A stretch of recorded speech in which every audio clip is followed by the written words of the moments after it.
Ask yourself, have you recently experienced a drop in sales? Things have plateaued for you, you're not bringing enough leads, customers, sales, and profits are lagging, or going in reverse. What do you do? Which one are you?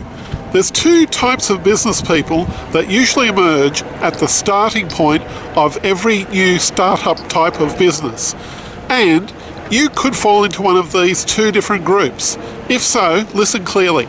The first type of group is the type of group that aggressively goes after and fearlessly goes after selling one or maybe just a few particular product ideas. Those people generally have a plan. They might have even had quite a lot of experience in what they're selling, and they generally get results and they get traction right away. The second group is the type of group that doesn't quite know what they're selling, hasn't figured out a plan, a little bit hesitant when it comes to making sales or any kind of selling, and if asked on the street what type of business they're in, they can't give you a clear answer. Which one do you fall into? And if so, if you fall into the second group, what are you going to do about it? Now, if you're in the second group, here's what you need to do. First of all, you have to overcome your fear of selling and marketing your services and your products. It's as simple as that. How do you actually do that? Well, there's a few different things. First of all, I found that a lot of people who are either consultants or do service type of work where they're working from home and they're producing some work for a client, that sort of thing, they're usually the ones who are the most fearful, going out and trying to attract the work and bring it in home and going from there. I think probably one of the best ways how to overcome those fears is to do some public speaking, and that is a lot of it.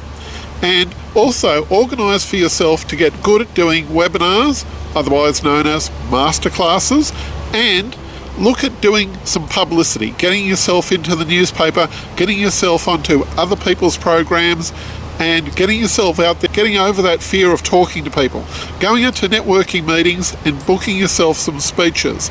I know this might be hard at first, but the quicker that you overcome those personal fears, the faster you're going to get results. The other thing you need to do is this. You need to become good at selling, and that is being able to tell your story, being able to ask for the order, and also to state your price and to be fearless about it and say, hey, look, I can do this for you and I can produce the result for X number of dollars price or pounds price, whatever the case is. You've got to be willing to do that, and here's how you can pay me. You can pay me this, or you can put a deposit down now and you pay the rest when you do such and such. That's the only way it's going to happen. The quicker you overcome your fears of asking for money, the quicker you overcome your fears of talking to people, the quicker you overcome your fears of telling what your story is and why you're so good at it, the faster you're going to make money and grow your business. Now, a good example of this would be, maybe so those multi-billionaire type people like Melanie Perkins, who owns Canva, and also the Atlassian guys, Scott Farquhar and Cannon Brooks. Those are the guys who have made it happen for their businesses. But right down to the ordinary level, there are a lot of business owners out there who run a shop or run an actual face-to-face type of business, maybe selling garments or something like that in a retail sphere, or you've got a restaurant. You actually have to be out there and talking to people.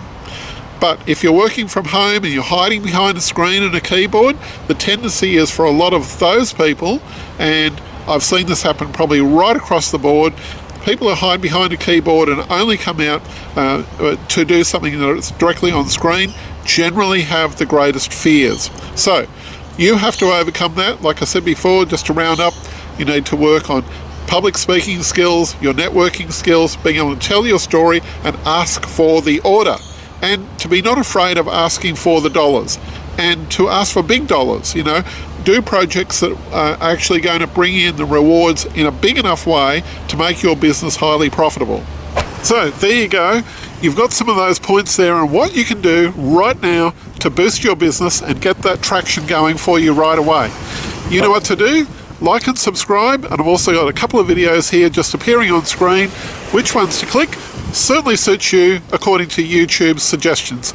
Looking forward to see you on the next video. This is David Newton speaking.